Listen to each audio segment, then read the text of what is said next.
मुअज़्ज़ज़ सामीन ग्रामी कदर, वाक़या बदर के दिबाचे के हवाले से चंद गुजारिशात को आपके सामने रख रहे हैं। इस्लामी तारीख़ का सीरतुन नबी के अंदर ये बहुत अहम वाक़या है और इसलिए कदर तफसीलात से इसको आपके सामने रख रहे हैं। यही वो मार्का हक़ व बातिल है जिसने क़यामत तक के लिए हक़ और बातिल के दरमियान एक ऐसी लकीर खींची कि अब क़यामत तक के लिए बातिल वादे हो गया और हक़ वादे हो गया। नबी करीम सल्लल्लाहु अलैहि वसल्लम ने जब दो नौ उम्र सहाबा को वापस भेजा, सफ़र में आगे चलने लगे। गुज़िश्ता खुतबा में आपके सामने रखा था कि बरा बिन आज़िब को और अब्दुल्ला बिन उमर को कम उम्री की वजह से नबी करीम सल्लल्लाहु अलैहि वसल्लम ने सफ़र से वापस भेजा। जब आगे चले, अब यहाँ पर कुछ फ़िक़ही अबवाब भी इस वाक़े के अंदर पोशीदा हैं और इस वाक़े के हवाले से इससे मिलते जुलते वाक़यात का आपके सामने पहले भी तज़किरा किया था। पहली बात ये कि नबी करीम सल्लल्लाहु अलैहि वसल्लम जब चलने लगे, एक बहुत बड़ा बहादुर, एक बहुत बड़ा पहलवान, एक बहुत बड़ा जंगजू नबी करीम सल्लल्लाहु अलैहि वसल्लम के लश्कर के पास आया और वो है था मुशरिक और आके कहने लगा, मैं भी आपके साथ शामिल होना चाहता हूँ। जो भी मामला होगा, अगर आप काफिले तक पहुँच जाएंगे, मैं भी अपना शेयर मांग लूँगा। लड़ाई हो गई तो मैं बहादुर हूँ, जरी हूँ, सिपा सलार हूँ, पूरा अरब मेरी महारत को जानता है, मैं आपकी मदद करना चाहता हूँ। रसूलुल्लाह सल्लल्लाहु अलैहि वसल्लम ने फरमाया, अतुमिनु बिल्लाहि व रसूलिही, क्या तू अल्लाह और उसके रसूल पे ईमान लेके आकर मेरी मदद करेगा? कहा नहीं। तो रसूलुल्लाह सल्लल्लाहु अलैहि वसल्लम ने कहा, फर्ज फइन्नी लन अस्ताईन बिमुशरिकिन। अब यहाँ पर एक फ़िक़ही कायदा बयान हुआ। रसूलुल्लाह सल्लल्लाहु अलैहि वसल्लम ने जब हिजरत की थी, आपको मैंने बतलाया था, उस वक़्त एक मुशरिक नबी करीम सल्लल्लाहु अलैहि वसल्लम को रास्तों का जो माहिर और गाइड था, नबी करीम के हमरा था। ये क्या मामला हुआ कि एक जगह तो रसूलुल्लाह सल्लल्लाहु अलैहि वसल्लम ने मुशरिक से मदद ली और सफ़र के अंदर उसको अपने साथ लिया और कुछ ही देर बाद रसूलुल्लाह सल्लल्लाहु अलैहि वसल्लम कह रहे हैं, फ़इन्नी, मैं लन अस्ताईन बिमुशरिकिन, मैं मुशरिक की मदद नहीं लूंगा। ये क्या वाक़या? ये आपस में बज़ाहिर तारुद मालूम होता है दोनों हदीसों के माबैन। लेकिन मेरे भाइयों, एक बात याद रखना, मैं अक्सर आपके सामने कहता हूँ, दुनिया में कोई हदीस कुरान के साथ नहीं टकराती, आपकी अकल टकराती है। आपने उलमा से पूछे नहीं, आपने घर बैठ के कह दिया ये टकरा रही है, आपकी अकल टकरा रही है। इसी तरह कोई हदीस भी दूसरी हदीस से नहीं टकराती, आपने उलमा से पूछा नहीं है कि इनके दरमियान तत्बीक क्या, मुताबिकत क्या है।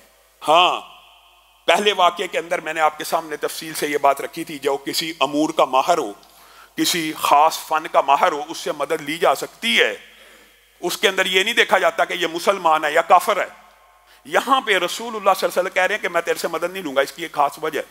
वहाँ पे सिर्फ उसने गाइडेंस करनी थी, रस्ते बतलाने की, और रसूलुल्लाह सल्लल्लाहु अलैहि वसल्लम के साथ मुआवजा तय करके रसूलुल्लाह सल्लल्लाहु अलैहि वसल्लम उसकी महारत के इवज़ मुआवजा दे के उससे सिर्फ गाइडेंस ले रहे थे। यहाँ पे मामला ये है कि यहाँ पे तलवारें बेनियाम होनी है, यहाँ पे वो असबियत जाग सकती है तो मुशरिक, और मुशरिक सामने खड़ा है और यहाँ पे मुसलमान खड़े हैं और इस शिरक की बुनियाद के ऊपर ये सारी की सारी जंग बपा हो रही है। यहाँ पे ये इम्कान मौजूद था कि मुशरिक के जज्बात उस वक़्त भड़क सकते हैं, कहीं वो मुसलमानों से गद्दारी ना कर दे और अपने ही कुंबे और कबीले की हमायत ना कर दे। यहाँ दो बातों में मामूली सा फ़र्क है कि किस हद तक मदद लेनी चाहिए और किस हद तक ये इंसानी नफ्सियात के ऐन मुताबिक रसूलुल्लाह सल्लल्लाहु अलैहि वसल्लम ने फैसला किया। वो फिर आया, रसूलुल्लाह सल्लल्लाहु अलैहि वसल्लम ने फिर पूछा कि अल्लाह और उसके रसूल पे ईमान लेके आता है? कहा नहीं। फिर आया, तीसरी मरतबा आया, अब कि उसका दिल पलट चुका था रसूलुल्लाह सल्लल्लाहु अलैहि वसल्लम की और लश्कर की आदात अतवार दे के कहने लगा, मैं आपके ऊपर भी और अल्लाह के ऊपर भी ईमान लेके आता हूँ। तो रसूलुल्लाह सल्लल्लाहु अलैहि वसल्लम ने कहा, अब तू हमारे लश्कर में शामिल हो सकता है। रसूलुल्लाह सल्लल्लाहु अलैहि वसल्लम ने उसको अपने लश्कर में शामिल किया। मुसलमानों के दिलों में खुशी की लहर दौड़ पड़ी।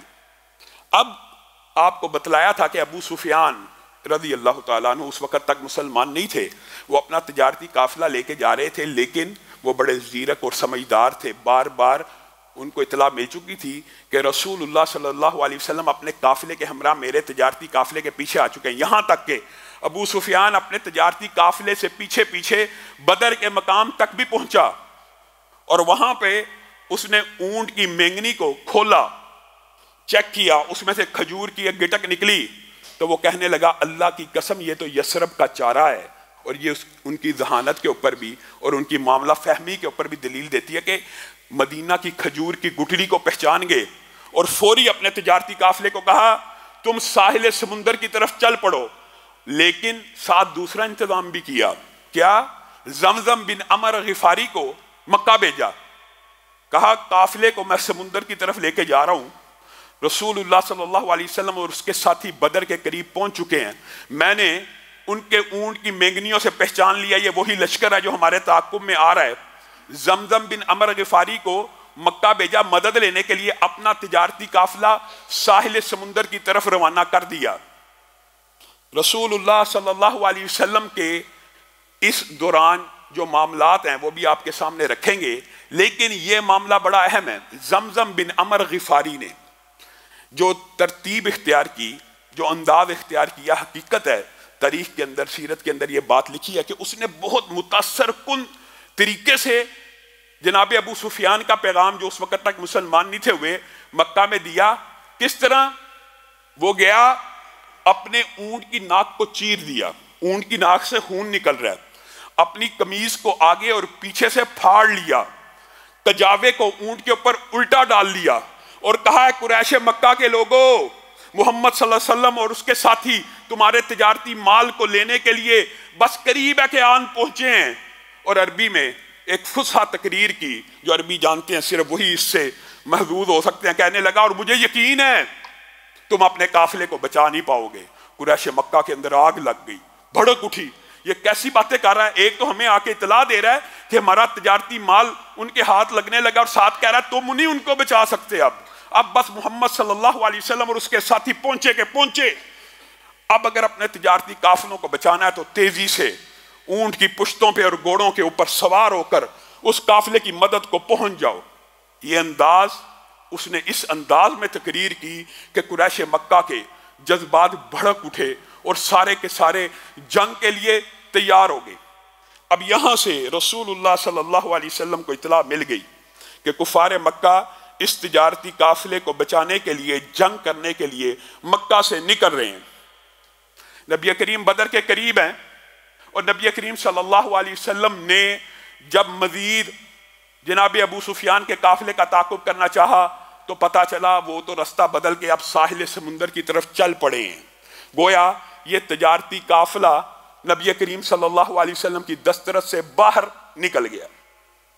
اب ابو سفیان نے دوبارہ پیغام بھیجا کہ میرا تجارتی جو قافلہ ہے وہ محمد صلی اللہ علیہ وسلم اور ان کی ساتھیوں کی دسترس سے باہر نکل چکا ہے، اب تم نہ آؤ مجھے بچانے، میں ان قریب مکہ میں پہنچنے والا ہوں، اب مجھے تمہاری مدد کی ضرورت نہیں رہی۔ یہ پیغام دوبارہ پہنچا دیا، لیکن وہاں پہ جنگ کی تیاری ہو چکی تھی اور قریش مکہ نکل چکے تھے۔ انہوں نے ابو سفیان کا یہ پیغام سنا، سمجھا، اور ان کے قافلے کے اندر بھی بہت سے لوگ ایسے تھے جو نہیں تھے چاہتے کہ رسول اللہ صلی اللہ علیہ وسلم کے قافلے کے ساتھ جنگ ہو جائے، نہیں تھے چاہتے، حتیٰ کہ رسول اللہ صلی اللہ علیہ وسلم نے عتبہ بن ربیعہ کے بارے میں یہ کہہ دیا تھا، آج کے دن اس سرخ اونٹ والے کے پاس خیر ہے، اگر اس کے لشکر والے، اس کے قبیلے والے آج اس کی بات مان جائیں تو قیامت تک کے لیے اس ذلت اور رسوائی سے بچ جائیں گے۔ اور عتبہ بن ربیعہ کیا کہتا تھا مجھے اب کوئی وجہ سمجھ نہیں آ رہی محمد صلی اللہ علیہ وسلم اور ان کے لشکر سے لڑنے کی، ابو جہل کیوں بضد ہے، کیوں ضد کر رہا ہے؟ اب تو ہمارا قافلہ بچ گیا، ہمارا تو مقصد صرف اپنے قافلے کو بچانا تھا۔ ابو جہل نے اس وقت کہا نہیں، اب ہمیں اپنے اس معاشی رستے کو ہمیشہ کے لیے مضبوط کرنا ہے۔ آج وہ آئے ہیں، کل پھر قافلہ آئے گا، پھر محمد صلی اللہ علیہ وسلم کے ساتھی نکلیں گے، پھر روک دیں گے۔ اب ہمیں ایک ہی مرتبہ یہ فائنل کر لینا چاہیے اور ہمیں جنگ کر لینی چاہیے۔ گویا قریش مکہ کے اندر بھی بعض لوگ ایسے تھے، امیہ بن حلف بھی حقیقت میں نہیں تھا چاہتا، ابو جہل نے اس کے پاس بھی عقبہ بن ابی معیط کو بھیجا تھا، اور وہ اونٹ کی انگیٹھی جلاتا ہوا امیہ بن حلف کے پاس آیا اور کہنے لگا عورتوں کی طرح یہ خوشبو لگا لے، عورتوں کی طرح تانا دیا۔ تو امیہ بن حلف جو اس وقت بوڑھی عمر کا ہو چکا تھا، اس کی غیرت نے جوش مارا اور اس نے بھی اونٹ لیا۔ گویا ابو جہل نے بڑی ٹیکنیک کے ساتھ کفار مکہ اور قریش مکہ کو اس جنگ کے اوپر مجبور کیا۔